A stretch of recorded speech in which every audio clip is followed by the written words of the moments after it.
Kabla sijakuletea somo au neno la Mungu, nahitaji tuombe kwanza. Baba, ninakutukuza kwa jina la Yesu Kristo. Asante kwa siku nyingine umetupa. Siku nzuri, tarehe nzuri. Wewe ni Mungu uonaye mwisho ukiwa mwanzo. Ni Mungu uonaye ndani ukiwa nje. Ni Mungu unaiona kaskazini ukiwa kusini. Ni wewe unaiona magharibi ukiwa mashariki. Ni wewe unayeona chini ukiwa juu. Ni wewe unayeona juu ukiwa chini. Ninakutukuza Mungu kwa sababu hiyo umetupa neema siku ya leo. Ni wewe umetulinda asubuhi, mchana, jioni. Umetuepusha na ajali barabarani, umetuepusha na magonjwa, umetuepusha na mauti, umetuepusha na mkono wa adui na mitego ya shetani. Na sasa tungali tupo salama, ni kwa sababu ya neema yako. Ninamwombea msikilizaji, ninamwombea huyu ambaye yuko pamoja na kipindi hichi saa hii, mahali popote alipo, ndani na nje ya Tanzania. Mungu msaidie, Mungu mbariki, Mungu mponye. Badilisha historia ya maisha yake, gusa maisha yake. Mungu ukawe chanzo cha mabadiliko kwenye maisha yake, katika jina la Yesu. Nami Bwana ukanijaze nguvu zako na uweza wa Roho yako Mtakatifu, nikanene mapenzi yako, nisinene mapenzi yangu. Kwa uweza na utukufu ninakupa wewe. Ninakuahidi utukufu kwa yote, katika jina na kwa damu ya Yesu. Amen. Kitu ambacho nataka kuletea leo ni uwezesho wa kifedha kiungu.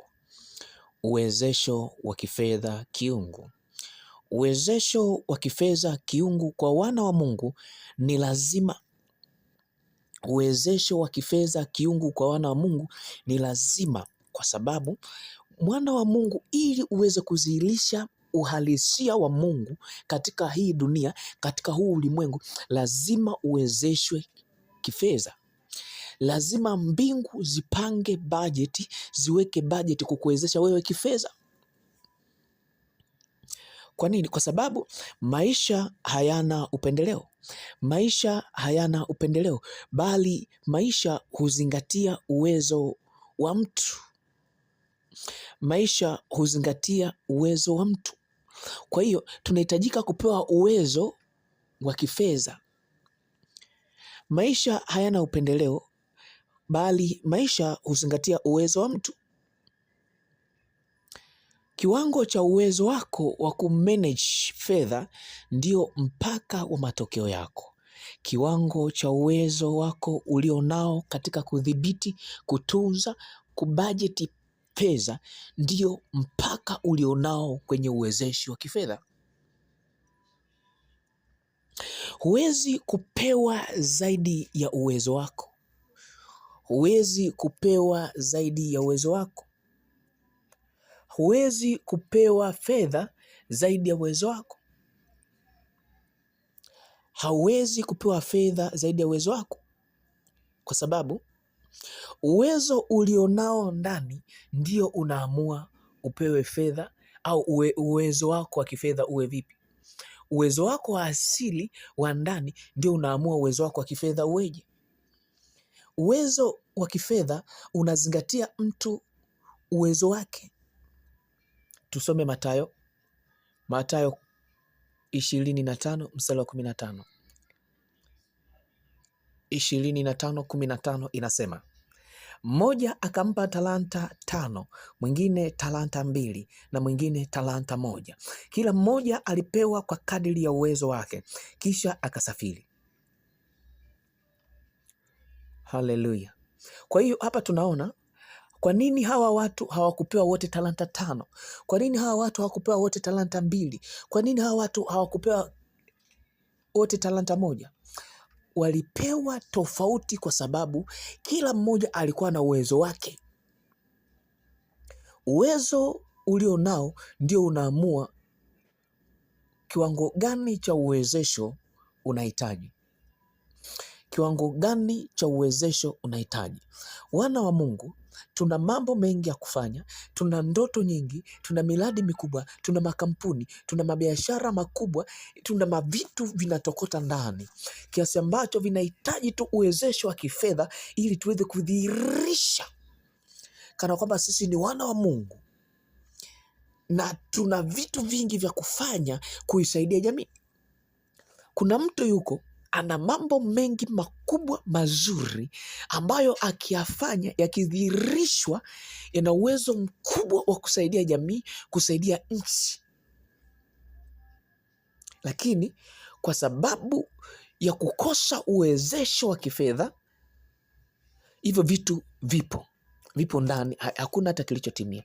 Ndio maana nasema makaburini ndipo kulipo utajiri, kwa sababu kuna watu wengi wamekufa bila kutimiza maono. Kuna watu walikufa bila kutimiza ndoto. Kuna watu wamekufa na makampuni, wamekufa na mabiashara, wamekufa na mataasisi, wamekufa na opportunity mbalimbali ambazo zingeweza kusaidia jamii, kwa sababu ya kukosa uwezo wa kifedha. Umbali wa maisha unaotaka kwenda unazingatia uwezo wa kifedha ulionao. Umbali wa maisha ambao upo unatokana na uwezo wako. Kiwango cha maisha ulionayo inatokana na uwezo wako. Huwezi ukawa na maisha mazuri alafu uwezo wako ukawa ni mdogo. Mwenye maisha mazuri alikuwa ana uwezo mzuri, yaani mkubwa wa kifedha. Huwezi ukawa na maisha mazuri alafu uwezo wako ni mdogo. Uwezo ulionao ndio unaamua uishije. Haleluya. Tukisoma Waamuzi sura ya 6 mstari wa 14. Waamuzi 6:14. Waamuzi 6:14. Fungua hapo Waamuzi 6:14. Biblia inasema, Bwana akamgeukia na kusema, enenda kwa uwezo wako huu ukawaokoe Israeli kutoka mikononi mwa Wamidian. Je, si mimi ninayekutuma wewe? Hii ni Biblia tafsiri ya neno, lakini tukisoma SUV inasema, Bwana akamtazama akasema, enenda kwa uwezo wako huu ukawaokoe Israeli na mkono wa Midian. Je, si mimi ninayekutuma? Akamwambia, Bwana, nitawaokoa Israeli kwa jinsi gani? Tazama, jamaa zangu ndio walio maskini sana katika Manase, na mimi ndimi niliye mdogo katika nyumba ya baba yangu. Huyu ni Gideon, anatumwa na Mungu kwenda kuwakomboa wana wa Israeli kwenye mikono ya Midian, kuwakomboa watu kutoka kwenye maisha ya chini, kuwakomboa kutoka kwenye mateso. Alafu anasema nitawezaje? Kwa maana mimi ni mmoja ya ukoo maskini sana, na mimi ni mtoto mdogo sana. Hii inaonyesha kwamba ukitambua uwezo ulionao, huwezi ukaishi maskini. Ukitambua uwezo ulionao, huwezi ukaishi kinyonge. Watu wengi wamefinywa na maisha kwa sababu hawajui uwezo walionao.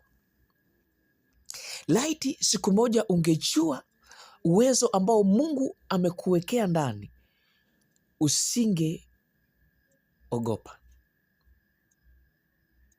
Kuna wakati unaweza ukawa unajiona wewe hufai, ni kwa sababu mawazo yako yanakuambia hivyo, lakini mbingu zinakutazama kama wewe ni mtu mkuu. Na ni hivi, kinachokuzidi uwezo hakitadumu kwako.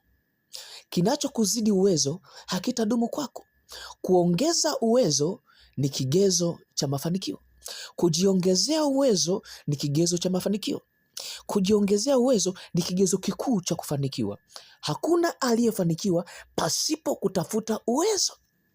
Ili uweze kumiliki fedha, ili Mungu akuwezeshe kifedha, anaangalia uwezo wako upo vipi.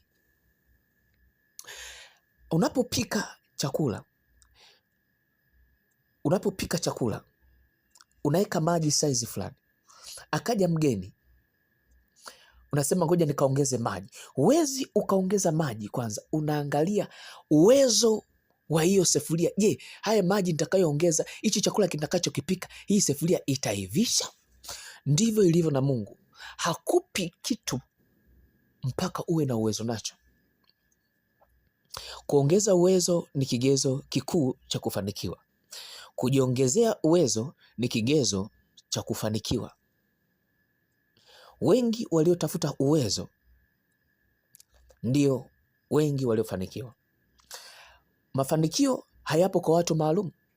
Utajiri haupo kwa watu maalum. Fedha hazipo kwa watu maalum. Magari hayajaandaliwa watu maalum. Majumba makubwa, magorofa sio kwa watu maalum. Biashara kubwa sio kwa watu maalum, bali ni kwa kila mwenye uwezo. Ndio maana mwanzo nimekueleza mafanikio hayana upendeleo. Maisha hayana upendeleo, bali huzingatia uwezo wa mtu. Maisha hayana upendeleo, bali yanazingatia uwezo wa mtu. Mafanikio hayana upendeleo, hayapendelei tu fulani fulani, yanazingatia uwezo. Successful is strategies. Mafanikio ni mikakati. Huwezi ukafanikiwa kama huna mikakati, yaani uwezo. Leo nitakupa uwezo namba moja. Leo nitakupa uwezo namba moja. Namba moja,